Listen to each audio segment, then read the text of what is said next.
सुखिनः सर्वे सन्तु निरामयाः सर्वे भद्राणि पश्यन्तु मा कश्चित् दुःखभाग् भवेत्। 20वीं सदी की शुरुआत में ही सदियों से चले आ रहे अंग्रेजी शासन के विरोध में भारत में राजनीतिक, सामाजिक और सांस्कृतिक उथल पुथल हुई।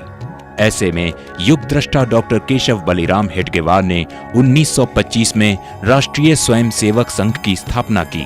ध्येय था अंग्रेजों के खिलाफ लड़ाई और हर दृष्टि से हिंदू धर्म की नींव को मजबूत करना, चाहे सामाजिक तौर पर हो, आर्थिक, सांस्कृतिक, धार्मिक, दार्शनिक या राजनीतिक रूप से। डॉक्टर हेडगेवार हिंदू समाज से अस्पृश्यता एवं जातीय विभाजन जैसी सामाजिक बुराइयों को समाप्त कर सभी को गले लगाकर चलने वाले हिंदुत्व की पुनः प्राप्ति करना चाहते थे। उन्हें देश में बड़े स्तर पर फैली गरीबी, शिक्षा साधनों का अभाव, ग्रामीण क्षेत्रों की अनदेखी, स्वास्थ्य सुविधाओं का अभाव और असंगठित अवस्था जैसी स्थितियों की ज्यादा चिंता थी। डॉक्टर हेडगेवार की विचारधारा को आरएसएस के बाद के नेताओं ने और आगे बढ़ाया। द्वितीय सरसंघ चालक श्री माधव सदाशिव गोलवलकर उपाख्य श्री गुरुजी ने हिंदू समाज में सामाजिक परिवर्तन लाने की प्रक्रिया को जारी रखा। इस दिशा में एक और कदम 1964 में विश्व हिंदू परिषद की स्थापना और सभी संतों, महात्माओं और शंकराचार्यों को एक मंच पर लाना था। 1969 में उडुपी में विश्व हिंदू परिषद का एक ऐतिहासिक सम्मेलन हुआ, जिसमें 15,000 प्रतिनिधियों और धर्माचार्यों ने भाग लिया। इस अवसर पर पेजावर मठ के श्री विश्वेश्वर तीर्थ स्वामी जी भी उपस्थित थे। उडुपी में विश्व हिंदू परिषद का एक सम्मेलन हुआ। इसी सम्मेलन में अस्पृश्यता का विरुद्ध एक निर्णय संतों का नेतृत्व में स्वीकार किया। सभा की समाप्ति हिंदवः सोदरा सर्वे अर्थात सभी हिंदू भाई भाई हैं जैसे ऐतिहासिक मंत्र से हुई। तृतीय सरसंघ चालक श्री बाला साहब देवरस ने कहा था कि अगर छुआछूत अपराध नहीं है तो इस दुनिया में कुछ भी अपराध नहीं है, इसे जड़ से उखाड़ फेंकना चाहिए। इस बात से प्रेरणा लेकर स्वयंसेवकों ने अपने सभी कार्यों के माध्यम से सामाजिक एकता लाने का प्रयास किया। मेघालय में भी स्थानीय समाज की सहायता से बहुत से उच्च स्तरीय संस्थान और कार्यक्रम चल रहे हैं। इनमें से एक सेवा भारती केंद्र में चलने वाला छात्रावास है, जहां उच्च शिक्षा के लिए विश्वविद्यालयों और व्यावसायिक महाविद्यालयों में पढ़ने वाले ग्रामीण छात्रों को निःशुल्क आवास व्यवस्था उपलब्ध है।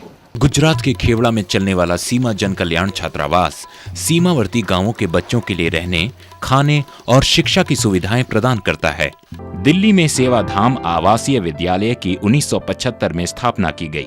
22 प्रदेशों के छात्र यहाँ पर रहते और शिक्षा प्राप्त करते हैं। बेंगलोर का अनाथ शिशु निवास ऐसे ही 70 बच्चों का घर है, जिनमें कुछ की उम्र बहुत ही कम है। बच्चों के कल्याण के लिए समर्पित स्वयंसेवी के गुटों के माध्यम से सेवा भारती शिशु निवास का संचालन करती है। समाज का कोई भी वर्ग जम्मू और कश्मीर की यातना का उतना सटीक प्रतीक नहीं हो सकता जितना कि वो बच्चे जिनके माता पिता आतंकवाद की भेंट चढ़ गए। मैं 8th क्लास में पढ़ता हूँ। मैं किश्तवाड़ का रहने वाला हूँ। यहाँ मुझे पाँचवां साल चल रहा है। मैं यहाँ इसलिए आया क्योंकि मेरी माता को मिलिटेंटों ने मारा था, इसलिए मैं यहाँ शिक्षा लेने आया। आसाम के डिब्रूगढ़ में चलने वाला संस्कार केंद्र एक ऐसी संस्थान है जो आसामी और गैर आसामी बच्चों को एक पटल पर लाता है। आसाम के फिलोवाड़ी में चलने वाला लचित संस्कार केंद्र चाय बागानों में काम करने वाले वनवासियों के बच्चों के मन में धार्मिक और सांस्कृतिक जीवन मूल्य उत्पन्न करता है।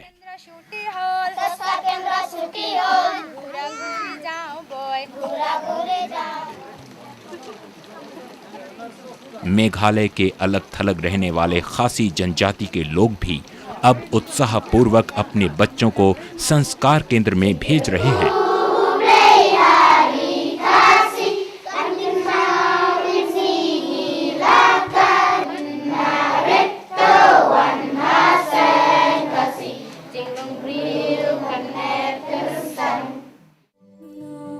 भारत के लाखों गांव अभी भी स्वास्थ्य सुविधाओं से महरूम हैं।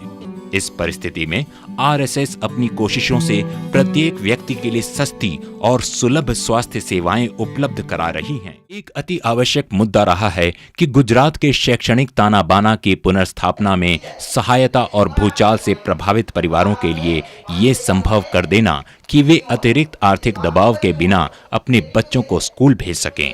इस उद्देश्य की पूर्ति हेतु सेवा भारती ने अपने दानियों और सरकार की मदद से 70 स्कूलों की स्थापना की है।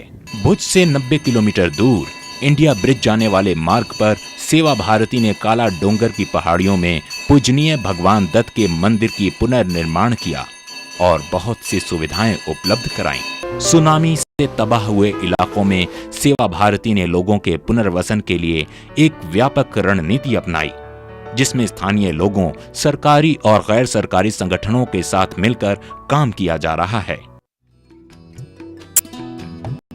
1983 में विकास भारती ने झारखंड के विशुनपुर और आसपास के 11 गांवों में अपना काम शुरू किया था। श्री अशोक भगत प्रशिक्षित इंजीनियर्स के एक समूह, आरएसएस से जुड़े कुछ वैज्ञानिक एवं एवीवीपी की अगुवाई में स्थानीय समुदाय की गहन सहभागिता से ये परियोजना वैज्ञानिक एवं तकनीकी विधियों के आधार पर इस क्षेत्र का विकास कर रही है। आरएसएस का ये मानना है कि विकास भारती की इन परियोजनाओं को उदाहरण मानकर भारत के ग्रामीण एवं वनवासी क्षेत्रों के विकास का ताना बाना खड़ा किया जा सकता है। जब दादा साहेब साफेकर के परिवार को इस बात का पता चला कि उनको कुष्ठ रोग है, तो उन्हें अपना पैतृक घर छोड़ने के लिए मजबूर किया गया। केवल अपनी अर्धांगिनी पद्मा ताई की सहायता से साफेकर ने जल्द ही इस बात को महसूस किया कि कुष्ठ रोग से पीड़ित सभी लोगों को समाज का तिरस्कार और विरोध झेलना पड़ता है। इन परिस्थितियों को बदलने के लिए साफेकर ने आरएसएस की मदद से एक ऐसी संस्था खोली जिसमें कुष्ठ रोगियों के इलाज के साथ उनका आर्थिक पुनर्वसन भी होता है। इस सामाजिक कुरीतों के विरुद्ध साफेकर की लड़ाई ने ही आशा की एक किरण जगाई, जिसके फलस्वरूप महाराष्ट्र के ताले गांव में स्थापना हुई उद्योग धाम की। पिछले कुछ दशकों से आरएसएस साफेकर के साथ मिलकर उद्योग धाम के विकास के लिए काम कर रही है। इसके फलस्वरूप यह संस्थान 15,000 से भी ज्यादा कुष्ठ रोगियों के जीवन में परिवर्तन लाने में सफल हो सका है। भेदभाव को मिटाने के लिए आरएसएस महिलाओं के सामाजिक, सांस्कृतिक, शैक्षणिक और नैतिक उत्थान के लिए काम कर रहा है। आरएसएस एवं उससे प्रेरणा लेकर काम करने वाले संगठनों के सेवा कार्य भौगोलिक दृष्टि से सदियों से अलग थलग पड़े, सामाजिक दृष्टि से तिरस्कृत और आर्थिक दृष्टि से वंचित वर्गों की मुक्ति के लिए समाज सेवा के अद्भुत प्रतीक हैं। अपने समाज को सशक्त एवं वैभव संपन्न बनाने के लिए भारत के सभी लोगों की भागीदारी के साथ ये एक अद्भुत प्रयास है। इसमें सामाजिक, आर्थिक, सांस्कृतिक, धार्मिक, दार्शनिक या राजनीतिक उत्कर्ष का मंत्र निहित है। 2 दशकों से कम में ही समाज कल्याण के कार्यक्रमों की संख्या 60,000 से ऊपर पहुंची है, जिससे पूरे देश में लाखों लोग लाभान्वित हुए हैं। किंतु भारत के लोगों को मिल रही चुनौतियों और संघ संस्थापक के सपनों को ध्यान में रखते हुए ये अद्भुत प्रयास बस एक शुरुआत है।